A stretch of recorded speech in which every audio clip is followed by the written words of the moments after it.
Okay, so we just recapped what we've learned in the rest of this 8.1 and 8.2 part 1. We are going to, and we talked about a 45, 45, 90 triangle. It means that there's one right angle, 90 degrees, and two 45-degree angles. One way they're going to tell you this is a 45, 45, 90-degree angle is to tell you it's an isosceles triangle. So let's go ahead and put that in our notes.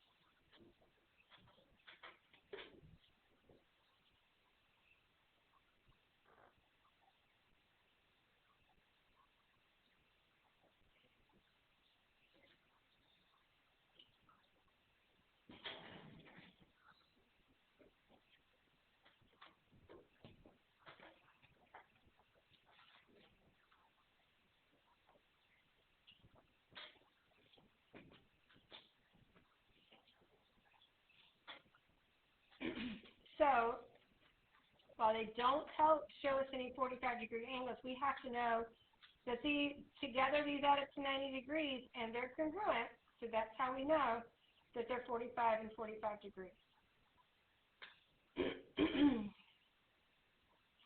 Example 1, we see it's a right triangle, and they tell us one angle is 45 degrees, so now we have to know that this falls under this is a 45, 45, 90-degree right triangle. Let's go ahead and write our rule.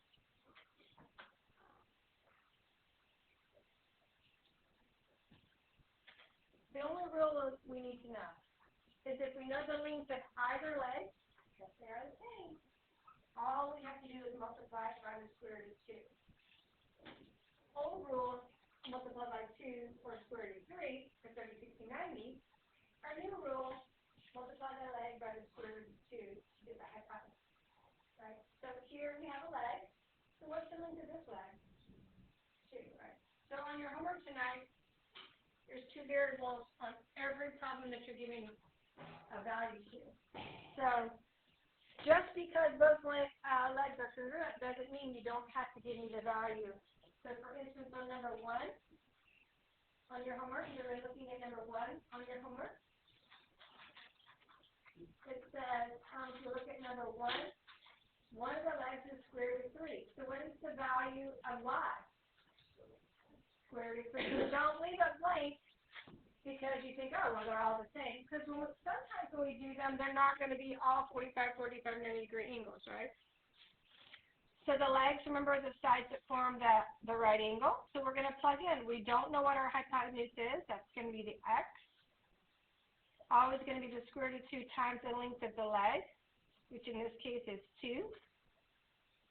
And it's simply 2 square root 2.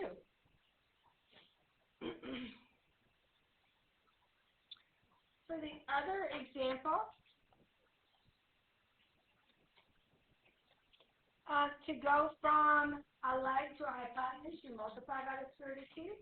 To go from the hypotenuse to the leg, you divide by the square root of 2. We've been doing it in equation format, and we're going to do that again.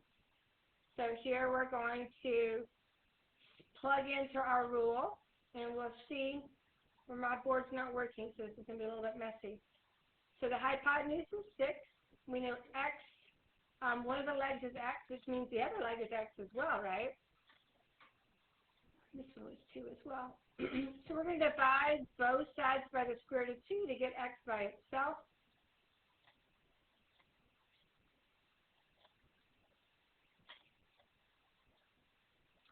Which is going to give us 6 divided by the square root of 2. However, we've learned, we've been reminded, we cannot leave that radical, that square root at the bottom. So to get rid of it, we multiply both top and bottom by the square root of 2. Because when you multiply the square root of 2 by the square root of 2, you get what? What do you get, Charlie? Square root of 2 times the square root of 2 is 4. Square root of 4, which is 2. You can also just multiply that on your calculator. It's quick and easy. Now, 6 times the square root of 2, we just write as 6 square root 2. So we have no square root in the denominator, but we do have a common factor here. Remember, the square root of 2 is not 2. Square root of 2 and 2, you cannot simplify these two numbers, right? But these you can. 6 and 2 both have a common factor of 2. So 2 comes out of 2 one time, 2 comes out of 6 3 times. So the length of the legs is 3 square root 2. So both legs have the same length on a 45 90-degree triangle. And so 3 square root 2, 3 square root 2. Any questions?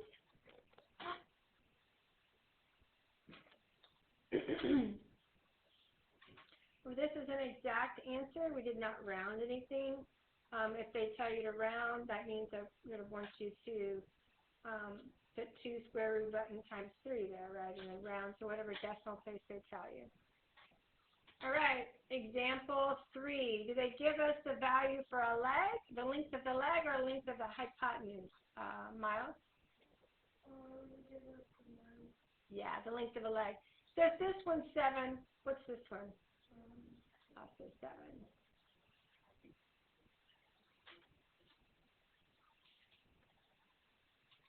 Okay, so now we can use our rule again. We know the length of the leg. Either leg, it doesn't matter, they're the same. We don't know the length of our hypotenuse, but we can find it using this new rule, this new formula we learned. So the square root of 7 is the, square root of 2 times 7 is just 7 square root 2.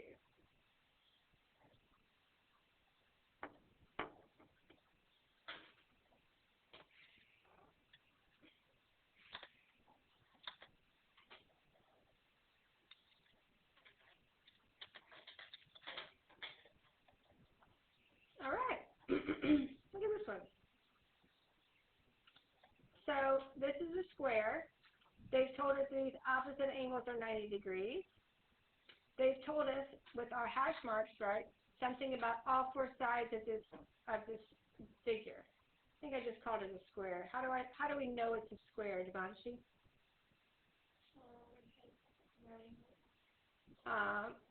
That's one thing. The square has to have 4 right angles. We know if these 2 angles are right angles, then all 4 are going to be right angles. What do these hashes tell us about the side lengths, Morgan? They're all congruent. So congruent, all 4 sides congruent with all 4 right angles tells us it's a square. So the diagonal of the square creates 2 45, 45, 90-degree triangles. When we were learning about polygons and the properties of polygons, we learned this diagonal bisects the angles. From the vertex to vertex, it's going to bisect those angles.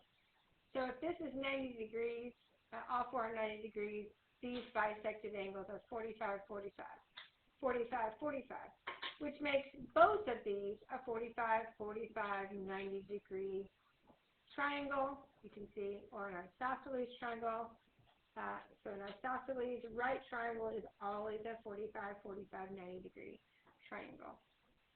We're going to use our same rule, and we're going to find the side length of the square. So it's still going to be the hypotenuse equals the square root of 2 times the leg. That diagonal, remember we just said, is the hypotenuse. So write your rule and then replace hypotenuse with 12. Always bring down the square root of 2 times, and in this case, they've labeled the length of the leg as x.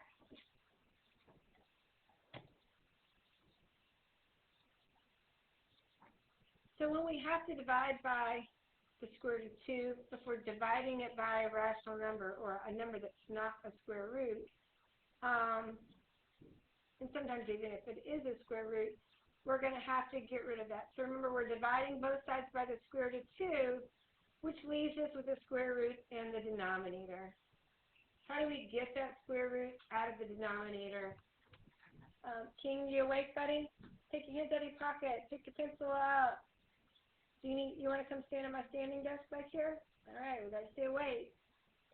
Elizabeth, how do I get that square root of 2 out of the denominator? The top and the bottom, right? So both parts of the fraction, yep. 12 times the square root of 2, so remember anytime you multiply fractions, it's top times top. And that's just going to be 12 square root of 2. Bottom times bottom, remember that's just 2. Now, these can't be simplified, but these 2 can. 2 and 12 simplify, or 12 over 2 simplifies to 6. So that's 6 square root 2.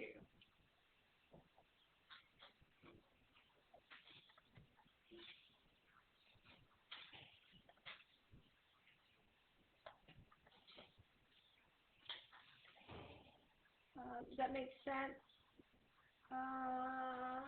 So that's how Tori, does that make sense? Does that make sense, Vivian? Analia? So far, so good? All right. Really only have one more example, so you're going to have a good amount of time to work on your homework. So this says to find the perimeter of a square with a diagonal of 15 inches. So we have to know that a perimeter, that a square, like we just talked about, has 4 congruent sides, and we know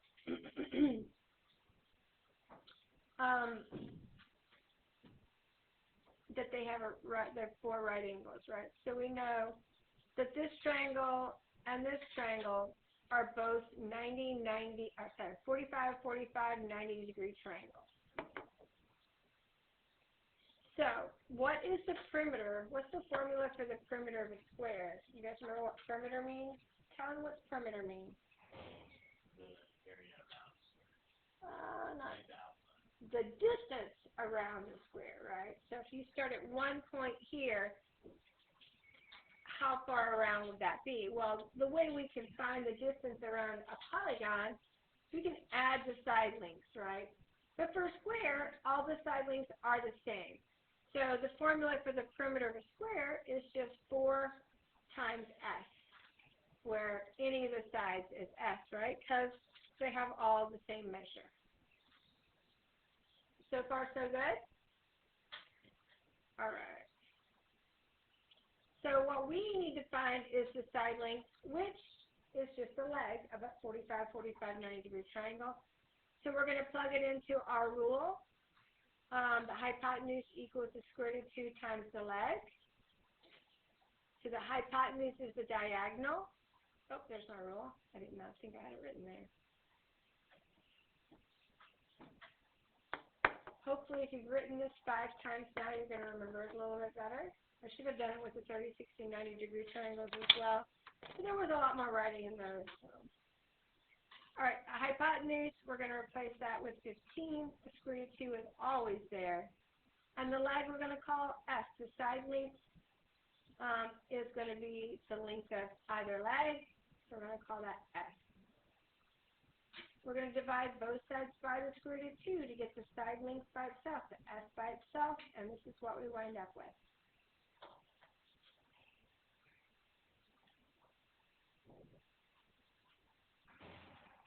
Can't leave the square root in the bottom.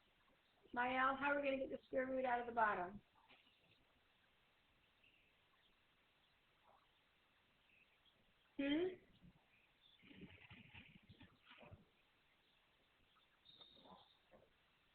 We're going to multiply what?